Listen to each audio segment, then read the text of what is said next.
Joining me today is Locked On Pac-12 host Spencer McLaughlin to talk about Kenny Dillingham, the coaching staff, the transfers, and the recruiting, and everything good going on at Arizona State Sun Devils football right now. Let's go ahead and hop into it on this edition of the Locked On Sun Devils podcast. Are Locked On Sun Devils, your daily podcast on the Arizona State Sun Devils, part of the Locked On Podcast Network, your team every day.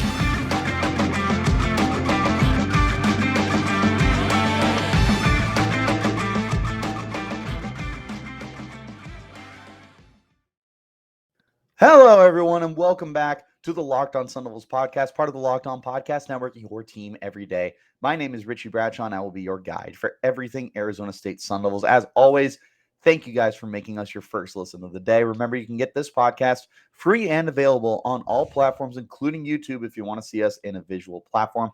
Wherever you're getting your podcast, though, make sure you hit like and subscribe and turn on those notifications so you get an update whenever we post new content. You can stay in touch with that content by following me on Twitter. You can find me at Richie Brads 36. You can find the podcast at LO_Sun Devils. And Spencer, my good friend from Locked On Pac-12 and Locked On Ducks, where can the good people find you? At Smalls_55 on Twitter and at Locked On Ducks and at LO_Pac-12. Both shows like Richie's on YouTube or wherever you listen to your podcasts. And man, it's good to be back on with you as always, man. What a fun time to cover college football. It is a very exciting time to cover college football. It's even more exciting to be an Arizona State fan right now. Before we get started, this episode of Locked On Sun Devils is brought to you by Sling TV. Don't miss this week's Pac-12 matchups as we get ready to head into Pac-12 conference play right here on Sling. Sling, the TV you love for a price you'll love. Try it today. Spencer, we haven't had a chance to talk about the Kenny Dillingham experiment that is officially coming down to Arizona State. I'm really, really excited about it. And with you being a Ducks fan and supporter, you would know pretty well about Dillingham. So I'm going to turn it over to you real quick. What are your thoughts about Dillingham being a head coach for Arizona State?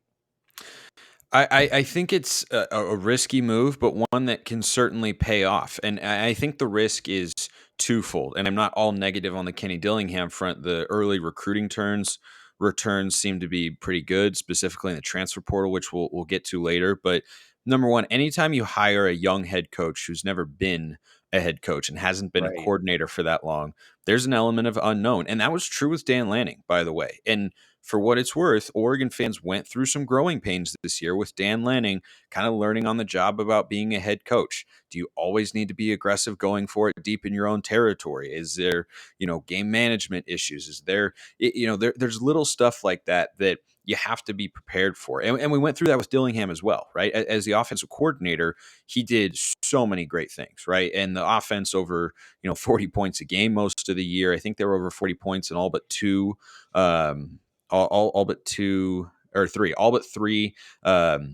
conference games against Pac-12 foes, and the last three, you had 34 against Washington and lost, and then Bo Nix was hurt.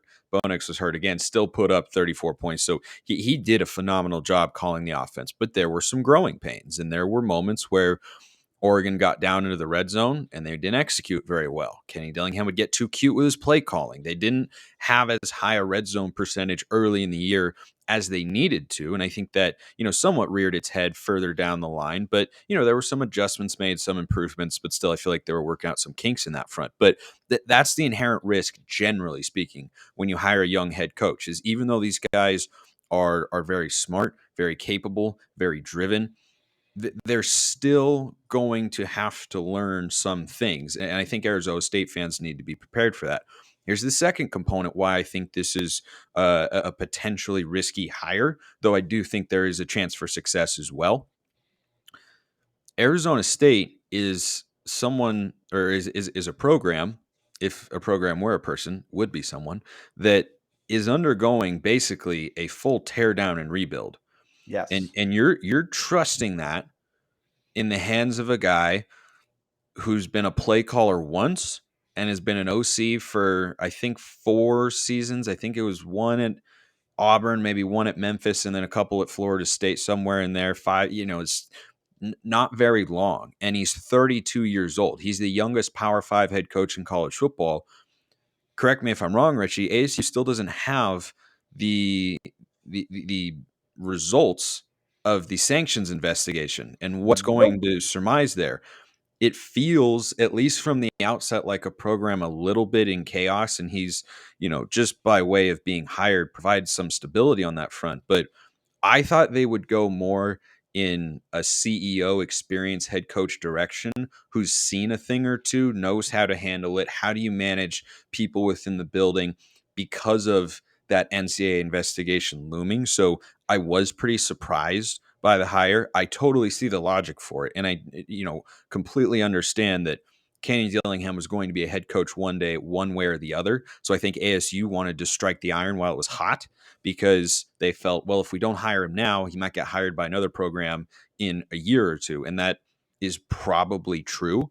But that doesn't mean, seeing as that he's a graduate, you couldn't have gotten him back to Arizona State if you'd hired, like, I don't know, Paul Christ or somebody who, was there for 3 or 4 years. But they wanted Dillingham now. They've got him. And I think there are some very real challenges to that hire, but I do think there's very real upside to it as well. No, 100%. I think that's something really important to remember, because I've been like hopelessly optimistic about this, because as much as I have tried to stay unbiased, it's been very hard to not be incredibly excited about the potential that Dillingham is bringing you. But it is important to realize that there's a lot of things that are stacked up against him. Like you said, he's only really a one-time play caller. He's been an offensive coordinator for a while, but he really hasn't had a ton of like hands-on experience. He's 32 years old. He's never been a head coach before. This is still a program that's waiting for the sanctions to be passed down.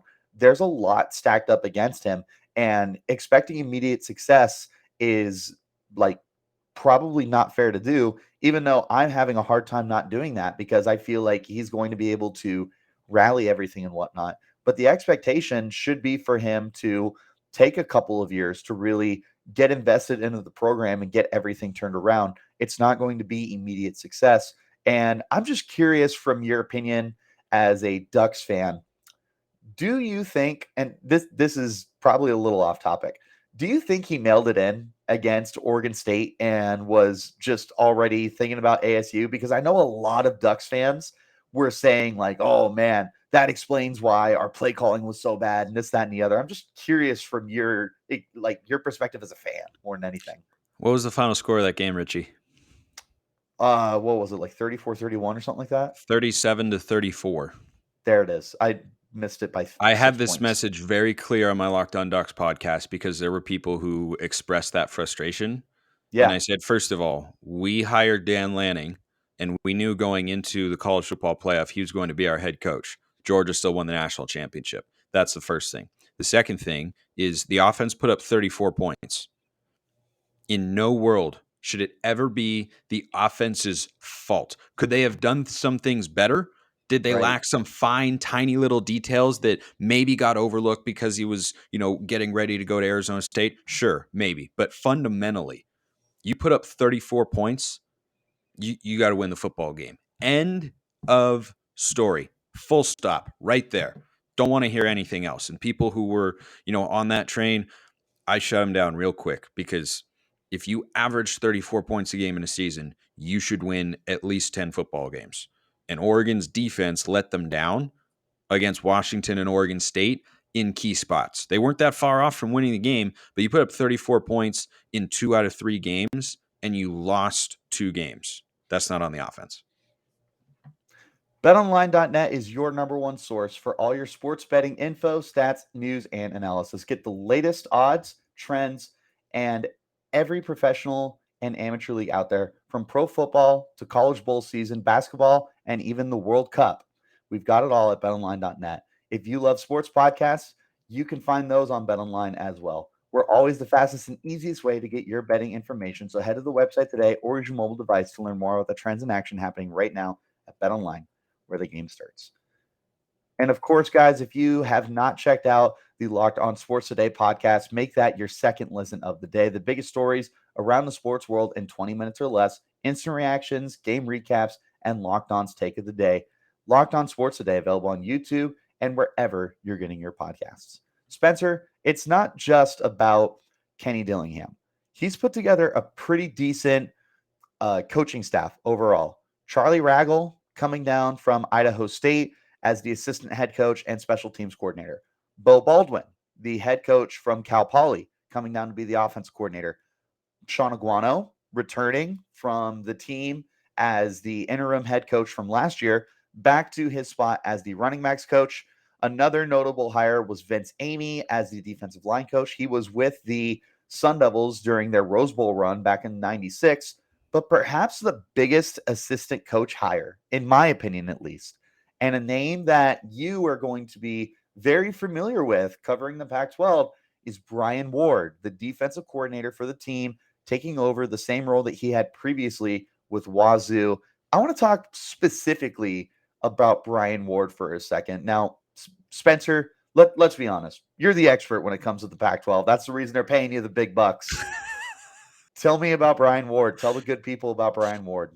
If these are the big bucks, then I need to strive for the mega bucks. I will yell at Zach for you. Don't worry. Thank you very much. I appreciate that on my behalf. So I think this is a great hire and a surprising one too, because Yes. Washington State, under Jake Dickert has really felt like a program that was going like this, and now their momentum has kind of stopped.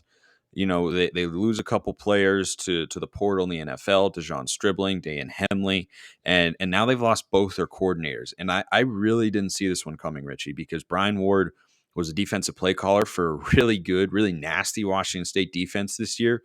And, when Mike Leach was up there, they built their identity on the air raid, on that side of the ball, on being just, we're going to outscore you, because that's what Mike Leach was, RIP. And by the way, I'd be remiss if I did not mention his famous quote with Arizona State. Well, what sort of mythical powers does the Sun Devil have?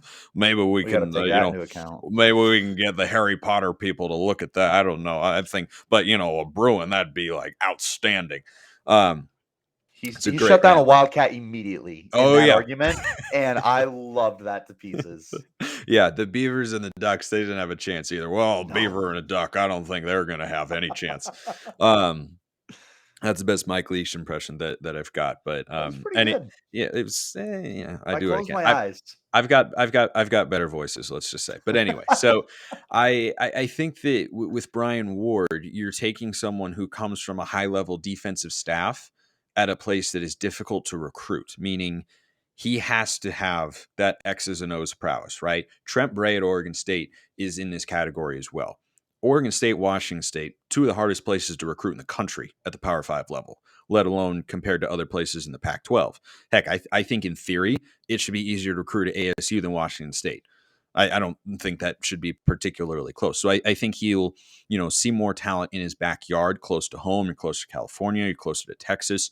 But at the very least, what you're bringing in is someone who learned under a really good defensive-minded head coach in Jake Dickert, and a guy who was the play caller in a defense that, it was just better than it should have been. It really was. And anytime you have that, I think it's a really, really good hire. And, what he's going to be able to do on the recruiting trail, I think that's, remains to be seen, because you don't really know how well a guy can recruit, because Washington State doesn't bring in high-level classes and high-level players, but I think he's going to have access to a lot more. Certainly, you can get more kids in the portal, as we're going to talk about it in a little while here at Arizona State, than you can at Washington State, because would you rather go to college in Tempe or Pullman? No offense, right. Pullman, but the answer is Tempe. So I think that's, what makes this such an interesting hire on the one hand, but from a schematic perspective, Arizona State's defense had some rough moments this year. A few. He made per drive. The honesty there. He brings an upgrade in that department. You can't argue that. And I was really, really surprised that hire got made, because it's kind of a lateral move, right? Eric Morris, the OC who came in with Cam Ward last year to Washington State, he is now going to North Texas to be the head coach. Well, that's an upgrade and move, because you are a head coach. Brian Ward is making a lateral move. What that says to me is he buys what Kenny Dillingham is selling right now. And that, in addition to what he brings as a defensive play caller for an offensive-minded head coach, I think makes this a really good hire. Yeah, I of all the hires that they made, and I was pretty excited about the building of the staff. I thought that they did a really good job. We'll jump into why I think that in just a second. But I think that Brian Ward's hiring as the defensive coordinator might have been one of their best moves. The dude is definitely proven with a pretty solid track record, especially with what he just did at Wazoo. I like how you mentioned that during Leach's era, the defense was definitely like the last thing on the mind for the Washington State Cougars. But now you look at that team, and that almost feels like their identity to go It along with is. an offense that can put up some Yeah, points. it is.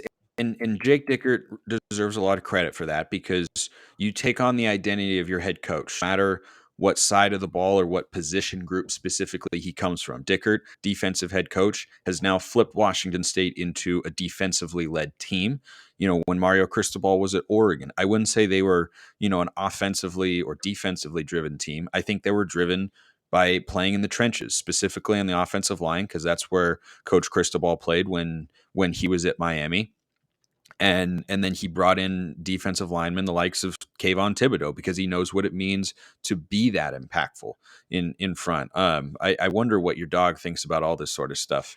But I have no idea. She's going crazy. yeah, I know, going absolutely nuts. Well, she got a little camera shy right there, which is okay with me. But I think your team takes on the identity of your coach, and so with a hire like this, I do wonder, what's Arizona State going to look like? How do they want to win football games? Because every coach has got their own idea of what it takes to win a football game or how that should look. Mike Leach, we're going to throw the ball a lot, we're going to score a lot of points, and we need our defense to just you know do barely enough, right? Chip Kelly, same thing, but more ground oriented, right? Lincoln Riley has got a lot of those Mike Leach traits in his offensive approach, and it's the same sort of thing, right? We're just going to outscore you. So I think having a guy like Brian Ward allows the potential for Arizona State to be multiple because you have a good offensive mind as your head coach, and now you have a good defensive mind on that side of the ball.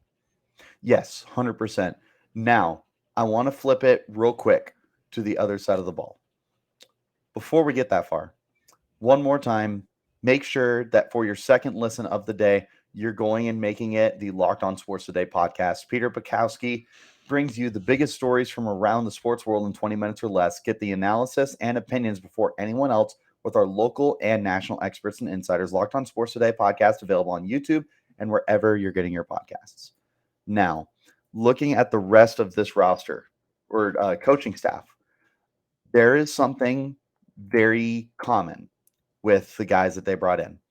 Guys like Jason Mons, who was recently brought in to be the tight ends coach, has a lot of history with Arizona State High School. Same with the offensive coordinator that they brought in, or not the offensive coordinator. Wait, yes, Bo Baldwin has experience. Or is it Charlie Raggle? It's Charlie Raggle. I'm driving myself crazy. It's a hectic time for everybody, Yes. Richie. Recruiting is nuts. My name, I tweeted out yesterday to Oregon fans something about someone named Kyle Bowen, who is a mid-major basketball player at St. Mary's. When Peyton Bowen is the safety whose recruitment has been all over the place. I didn't even realize it either. I was just like, oh yeah, Kyle Bowen, because I had that name in my head. It happens, man. It totally happens. Much appreciated. I did that the other day, off topic. 5-star quarterback Dylan Raiola decommitted from the Ohio State. He's a Valley kid. And I was like, man, we should go after Dominic Raiola. And everyone was like, dude, that's his dad. He played a long time ago. I was like, oh, D Raiola. Come on, give me a break. But That's why we love the people. That's yes, part of what they're there for, is to send us messages. I've gotten countless messages from people that say, hey, just so you know, I'm not being rude about it. Just like, hey, just so you know, you said this, but this is actually correct. Like, oh, crap, right. This is why when you do like national sports talk radio shows, like Colin Cowherd, they've got entire staffs, and even right. they still get it wrong sometimes. A Yes. lot of stuff out there. But anyway, Yeah. Richie, you big we dummy. digress. We digress. There's a lot of Arizona related guys that are coming back to the staff. One of the things that Dillingham brought up in his press conference was hashtag activate the Valley. I'm sure you've seen that trending on Twitter.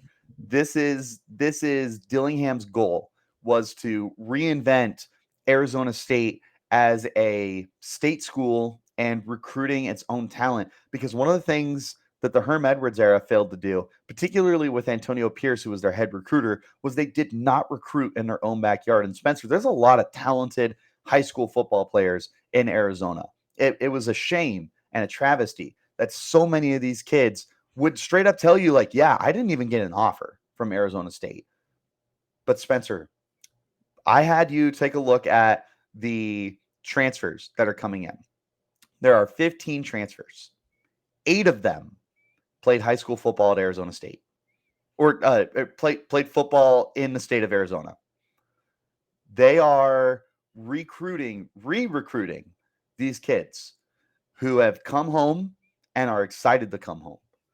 What do you think about that aspect before we dive further into the rest of the moves that they've made? Well, it's essential. I mean, you don't go 3-9 with a lot of talent on your roster. Right. It just doesn't happen. Now, Washington last year went 4-8 with way more talent than 4-8 on their roster. But most of the time, if you're not a, semi blue blood like that, you go 3-9 because you just haven't recruited very well. You just don't have the guys.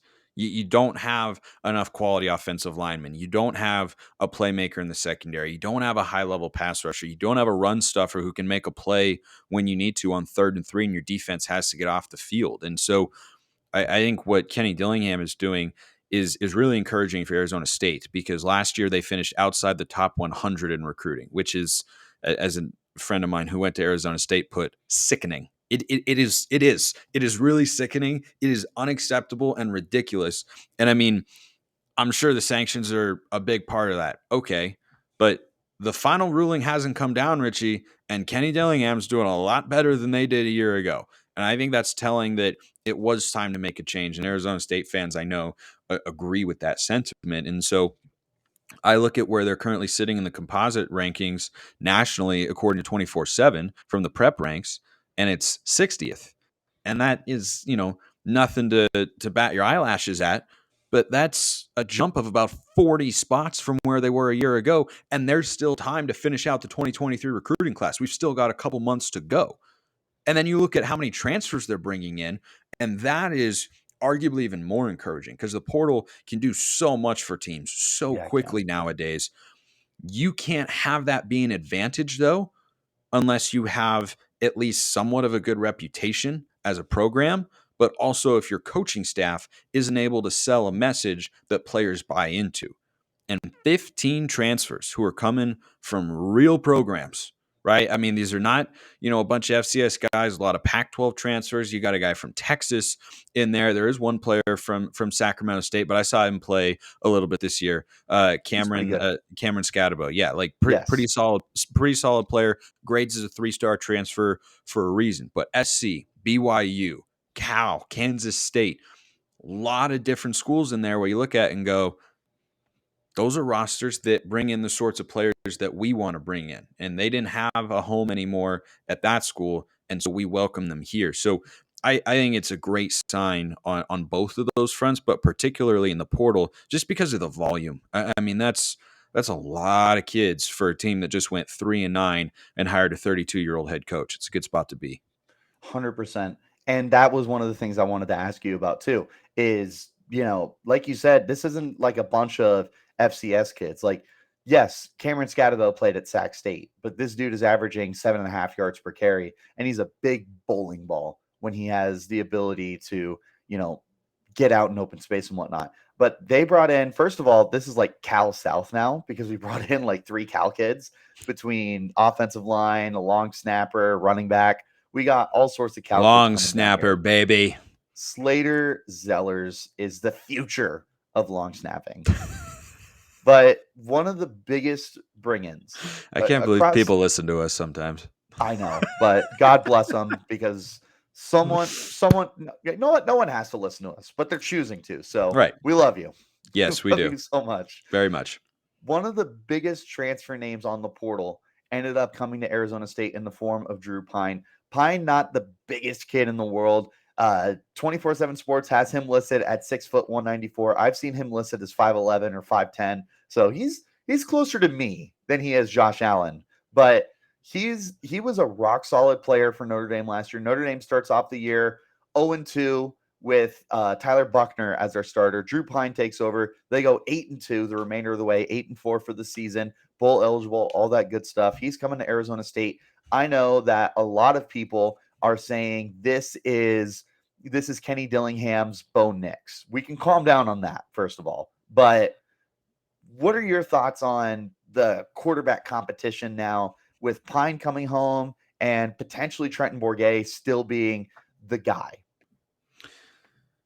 If this were the NFL, Richie, you know what we would call Drew Pyne? A good bridge quarterback. Exactly. And in college, there is arguably more value to that than in the NFL, because in both instances, both leagues, you're trying to establish a culture with a bridge quarterback of winning, a place where people want to go. In the NFL, you're trying to attract free agents. But what's more lucrative for your program, recruiting and the transfer portal, or NFL free agency? The answer is the former, right? Right. It's more important. So at the college level, I think what Kenny Dillingham sees here is, I don't know how much eligibility he has remaining, but at the very least, here's what he knows he's going to get from Drew Pyne. Someone who has played against Power 5 teams, someone who has won games against Power 5 teams, someone who knows what it means to execute an offense, the work that goes into that, and knows how to play the quarterback position at a level that is at the very least capable of getting you some wins. I don't know if he's a guy that's going to give you, a 9-10 win season, right? He's not going to be a turnaround sort of prospect. He could do that on a team that's loaded, right? Like Drew Pyne at Oregon State, that's a 10-win team right there. Right. That is a 10-win team. But Drew Pyne at Arizona State, yeah, probably not an 8-9 win guy by himself. We'll see how impactful all the other transfers and new recruits can be. But is he someone who could get you to like 6 wins, get you back to a bowl game, right? Like if you're Arizona State, would you take 6-6 next year and win a bowl game to finish 7-6? I would 100%, die for right? that. And so Drew Pyne, I see as a guy who can give you that. So if he can give you that, Rome is not built in a day. It takes time. And this is a full teardown at Arizona State, essentially. It's going to take some time. And you have to figure out, what players do you want for the long term, right? True freshmen you bring in who you think in 3 years are going to be ready to pop and play 2 high-level years of college football. But you also need guys who can help get you there along the way. And I think Drew Pyne is that for Arizona State. He's going to help get you there. He's not going to take you to the next level, back to a Pac-12 championship game. That's not the sort of player I think he is. But he is someone who can take you back to being competitive, to being more relevant, to get on the radar, make you a more appealing program for recruits, and win you some football games on Saturdays in the fall. And that's something that I want to leave this podcast off on, something that I want to touch on, because I've seen some comments on YouTube and on Twitter about this. Is some people are saying, they're not blown away with the results so far because it's, quote, a lot of 3 stars. What we need to realize is this team needs 3 stars right now. This is a team that is reloading its image. You have now over 30 players in the last 2 years enter the transfer portal. You have had basically a brand new facelift for both sides of the football, special teams included. And this is just a brand new team all in all. It's new coaching staff. It's completely new. So I'm sorry we're not getting 5 stars. That's not going to be immediate success. I'm sorry we're not getting a ton of 4 stars. That's not going to be immediate for the team. That's in the future. So these 3 stars are going to be the building blocks for the team, whether it's through the transfer portal 3 stars or it's recruiting 3 stars. But building up this team and rebuilding the culture is incredibly important right now for an Arizona State team that is going to be going through a rebuilding. Like I said many a times, both on your show and my show, like I am a little hopelessly optimistic when it comes to Kenny Dillingham. And I have to remind myself that at times this is a team that's not going to be competing for the Pac-12 immediately. It's not like Lincoln Riley taking over USC. It's not that easy. But this is a team that, like you said, could get back to that 6 wins and bowl eligibility in year one. And that's massive for a team that just won 3 games. I completely agree. And it's not the easiest message for fans to hear, but it's the reality. And getting your expectations, out over your skis is going to cause you to take an emotional tumble, right? And so I do think it is very fair. I mean, very fair as an ASU fan to expect you win more than 3 games in 2022. Like if they win 3 or fewer games, that's a disappointing year. You should win more than 3. But can you go from 3 to 8 or 9 wins? At Arizona State, the answer is probably not. If they do, then Dillingham will get an extension after next year, because that'd be a pretty remarkable turnaround. But I think realistically, they can be a 5 to 7 win regular season team next year, depending on their schedule. They'll, of course, have just a horrendous blowout loss to Oregon. I think final score probably, we're looking at the over under of points for Oregon, like 120, I think, realistically. I think it's going to be about 120 to 15, maybe. I'm being facetious for those of you who can't figure that out. I'm just trying to rub I Richie, believe you. the wrong way a little bit. Nope. No, I don't think Oregon will be, that good. But I am intrigued by the matchup, right? Because Dan knows a lot about how Dillingham wants to set up an offense, what he wants to do. I'm always curious that sort of stuff. It was only for a year that they were together at Oregon, but I think it'll be a lot of fun. And I think if here's Arizona State, I don't think you're, at this point in the recruiting process, over the moon, jumping for joy. Oh my gosh, it's unbelievable. I think you're sitting there at a solid 7 out of 10. Good place to be. Yep. Very good place to be. I think you're a good place to be. Optimistic going forward. Spencer, thank you so much for your time. One more time, where can the people find all of your content? I am at Smalls_55 on Twitter, and I host Locked On Ducks and Locked On Pac-12 Monday through Friday on YouTube and wherever you listen to your podcasts. If you ever want to send me a note or a question, YouTube comments on there or my Twitter handle, always available. Love talking to all of you out there, and love talking with you too, my guy. Much appreciated. Number one friend of the podcast, Spencer McLaughlin.